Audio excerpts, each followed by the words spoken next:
Alors maintenant, on va parler de Justin Trudeau, parce que vous savez que c'est la fin de la lune de miel. À force de le dire... Ça te fait plaisir. Finalement, c'est vrai. Bon, il y a un sondage, mais c'est comme tu te dis, c'est un sondage. C'est pas une tendance de fond, c'est un sondage de Forum Research qui dit que s'il y avait des élections aujourd'hui, ce serait les conservateurs d'Andrew Scheer qui gagneraient. On va parler de ça. On va parler aussi de paradis fiscaux, de lutte aux paradis contre les gens qui profitent des paradis fiscaux, parce que selon un livre qui vient de sortir de Jean-François Cloutier du bureau d'enquête, ça a l'air qu'on traîne de la patte au Canada. Nous allons parler avec M. Alain Reyes, député conservateur de Richmond-Arthabasca. Bonjour, M. Reyes. Bonjour. Alors, là, le sondage, j'imagine que vous êtes content. C'est drôle, là, les politiciens, là, quand le sondage est contre vous, vous voulez pas le commenter, mais là, je suis sûr que vous voulez le commenter, ce sondage-là. Hein? Je vous dirais, je vais le commenter avec la réserve, comme vous l'avez dit. C'est le premier sondage qui nous place depuis l'élection en première position. Est-ce que c'est véridique sur ce qui se passe? La question, on va le voir avec le temps, mais une chose est sûre, c'est ce que l'on constate aujourd'hui, c'est que de plus en plus de gens prennent conscience que Justin Trudeau, c'est beaucoup une image, mais quand on leur parle des différents enjeux, on connecte beaucoup plus de notre côté le Parti conservateur avec les gens, puis ça, c'est une très bonne nouvelle. On le sent sur le terrain, ce changement-là tranquillement qui se passe. Et vous l'avez bien dit en début de cette entrevue, je pense que ceux qui se posent la question si la lune de miel est finie ou non, je pense qu'on peut considérer qu'elle est finie présentement. Hey, je me permets une petite parenthèse, mais je fais du pouce sur ce que vous venez de dire, Alain Reyes. On sent que les libéraux sont pas proches des gens, sont pas à l'écoute, et des fois, il y a des indices, des signes qui ne mentent pas. Richard, je te raconte l'anecdote. Lorsque ce matin, on a pensé d'inviter M. Reyes en entrevue, Alex, notre cherchiste, a appelé. Puis des fois, c'est très compliqué d'obtenir des entrevues. Si, par exemple, je veux obtenir une entrevue avec le député libéral Joël Lightbound, chose qu'on n'a jamais réussi à faire, ça va être très compliqué. Ben, imagine-toi donc qu'Alex a appelé, il était quoi, 8 heures? Il a appelé au bureau de comté de M. Reyes. C'est M. Reyes qui a répondu. Il a dit, ben oui, à quelle heure l'entrevue? C'est le député qui a répondu lui-même au téléphone. C'est le responsable du Québec pour les conservateurs. Pouf, en 15 secondes, on avait une entrevue. D'un, je vous félicite, mais de deux, c'est peut-être un signe qui démontre qu'effectivement, les conservateurs sont un petit peu plus près des gens, un petit peu plus à l'écoute des gens. Et vous savez, même les commissaires à l'éthique, les commissaires au niveau de la transparence au Parlement démontrent qu'en ce moment, là, il y a même des textes qui ont sorti de toutes les années du gouvernement canadien. C'est les 2 dernières années qui ont été les pires en termes de transparence gouvernementale. Alors, imaginez les conservateurs qu'on se faisait traiter de personnes anti-transparents qui donnaient pas d'informations. Ben, les commissaires au Parlement ont justifié son argumentaire en disant que c'est les 2 pires années dans l'histoire canadienne. Alors, imaginez, là. Mais là, vous semblez sympathique, M. Reyes, mais quand même, avouez-le, vous avez pas d'aussi belles chaussettes que Justin. Justin, il y a un goût écœurant pour là, vos chaussettes, j'imagine, elles sont plates. Vous avez des bas bleus ordinaires ou bruns, là. C'est plate, ça. Il y a quand même des lignes de couleur, mais je suis pas prêt à mettre des bas de Star Wars pour aller à l'ONU ou à New York, aux États-Unis, pour aller rencontrer les gens. Puis c'est vraiment ce que vous montrez, là, il y a eu des articles là-dessus, là. Il me semble, je me trompe pas, c'est Mario Dumont qu'on connaît tous. Et quand on pose la question aux gens, qu'est-ce qui se rappelle d'une intervention de Justin Trudeau qui s'est déplacé au lieu d'être en chambre pour répondre aux questions, particulièrement sur les enjeux de la réforme fiscale? Et là, tout ce qui ressort dans tous les médias internationaux, c'est les bas de Justin Trudeau. Et c'est sûr que ça a été fait de façon préméditée. Donc, on peut se poser la question, quelle est la profondeur de ce premier ministre présentement? Est-ce qu'il peut gérer le pays lorsqu'il vient le temps de prendre des décisions difficiles? Mais c'est pas funky, puis son côté sympathique peut-être amuse énormément les médias étrangers. Eux autres, ils trippent là-dessus, ils boivent ça comme du petit lait. Mais nous autres, ici au Canada, on commence à dire, OK, là, écoute, là, ça va faire 2 ans, au mois de novembre, ça fait 2 ans. C'est le fun, les selfies, c'est le fun, les déguisements, c'est le fun, les bas funky, mais à un moment donné, on veut de la substance. Là, il est temps là qu'il arrive avec de la substance. Et je vous annonce que je crois que vous n'en trouverez malheureusement pas, même si les gens vont dire que je suis dans l'opposition officielle. Mais je peux vous dire qu'après 2 ans, il n'y a pas grand substance. Hier, je faisais un discours en chambre. J'ai énuméré dans mon discours sur le projet de loi sur la transparence des gouvernements déposés qui fait en sorte que les cabinets ministériels, le premier ministre n'auront pas à donner l'information à la population de ce qu'ils font, même si Justin Trudeau avait dit qu'il serait totalement transparent avec eux. Vous allez vous rendre compte qu'il n'y a pas de consistance, il n'a pas réussi à répondre aux attentes. Et là, plus ça va aller, plus les gens vont se rendre compte que la prochaine élection qui s'en vient bientôt, dans 2 ans, ne sera pas une de personnalité, mais une d'enjeu.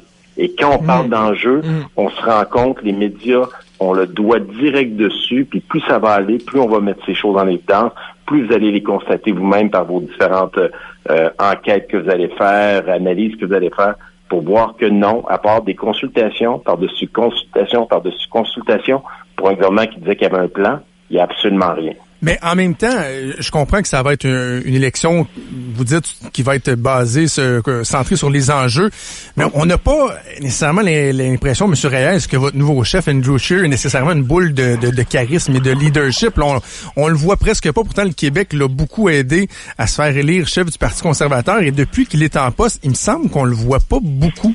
Ben, une chose, je vais vous dire, vous allez le voir très bientôt au Québec. Le Canada est grand. Il a passé l'été à parcourir le Canada. Il est venu 2 fois au Québec. J'étais présent avec lui. Naturellement, on a une élection partielle au Lac-Saint-Jean. Donc, quand on a la chance de l'avoir, on essaie de l'emmener là en priorité.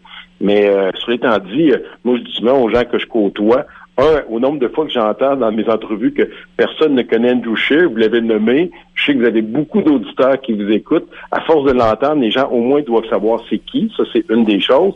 On sait qu'on a du travail, mais il y a 12 ans, est-ce que les gens au Québec connaissaient Stephen Harper? Je pense que poser la question, c'est répondre. Et ça, c'est notre défi à nous.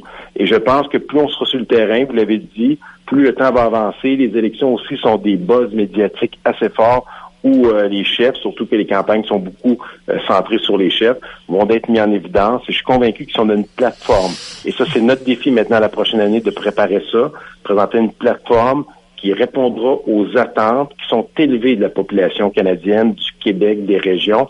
On sera capable de faire des gains et on va donner raison au dernier sondage qui est sorti à ce moment-là.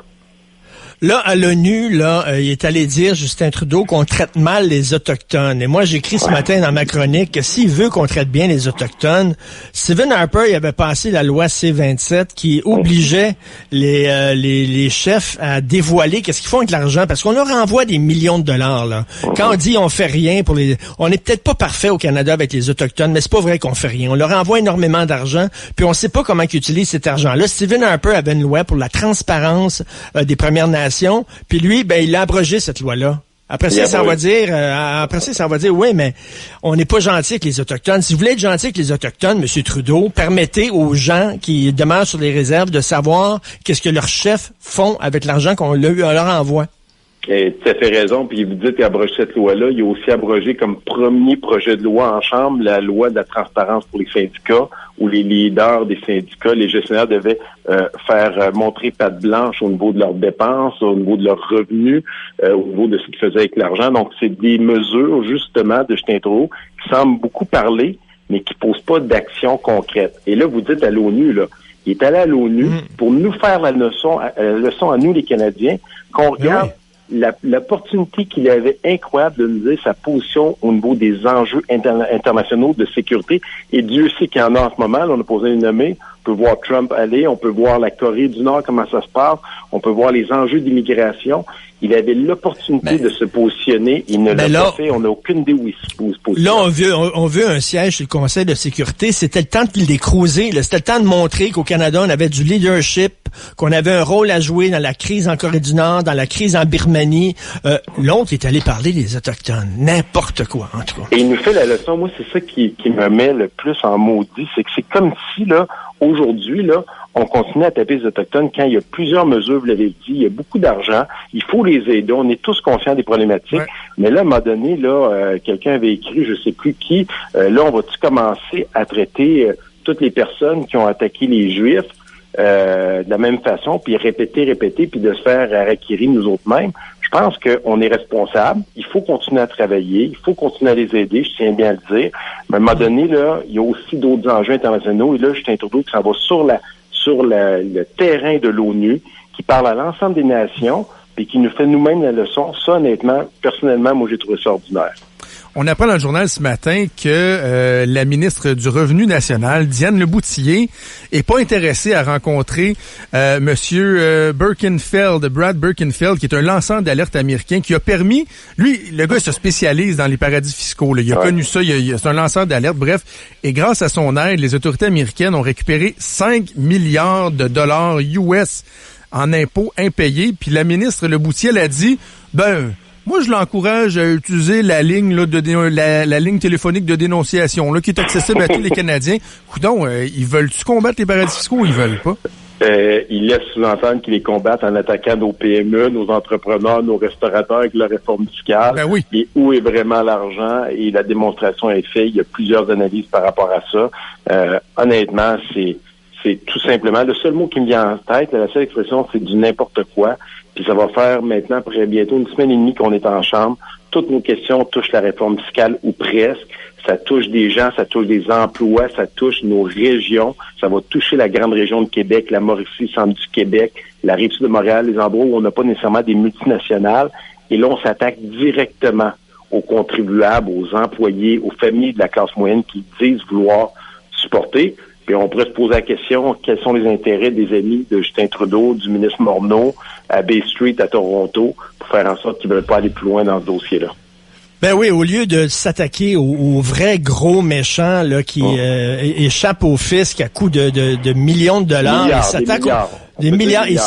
Il s'attaque aux petits entrepreneurs, le gars qui laisse de l'argent dormir dans son entreprise, une petite PME, le propriétaire d'un petit garage du coin, le propriétaire d'un dépanneur indépendant, c'est eux autres qui fait suer.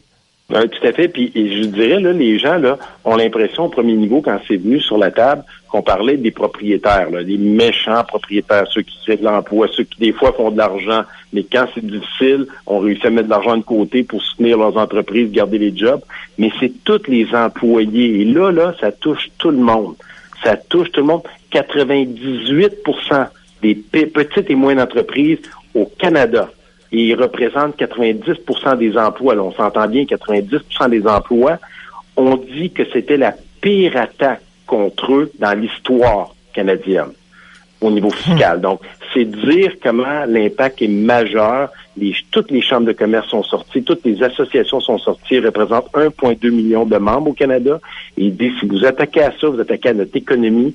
Et c'est la pire chose que l'on peut faire présentement. Et encore pire, quand on s'en va négocier l'ALENA avec Donald Trump de l'autre côté de la frontière pour essayer de protéger nos emplois, puis de l'autre bord, on s'attaque à nos PME directement sur le terrain. On sait sur quel clou vous allez cogner au cours des prochains mois. Oui, Jonathan, en terminant. Non, ça va. Non, ça va. OK, on sait sur quel... Ben là, on va parler d'Uber, d'ailleurs. La nouvelle va tomber bientôt. Là, merci beaucoup, M. Alain Reyes. Merci. Ça fait plaisir, salutations à tous les auditeurs. Merci. Ben, hey, je viens de tomber sur un site, là, ça s'appelle le site UR de compagnie. Ils ont des bas super funky. Monsieur Reyes, ils ont des bas avec des arcs-en-ciel. Ils ont des bas avec des arcs-en-ciel dessus. Vous devriez mettre le site web et puis inviter tout le monde à aller les encourager pour prendre des beaux selfies pour Justin Trudeau. OK, all right. Merci. Bonne journée. Merci. Bonjour.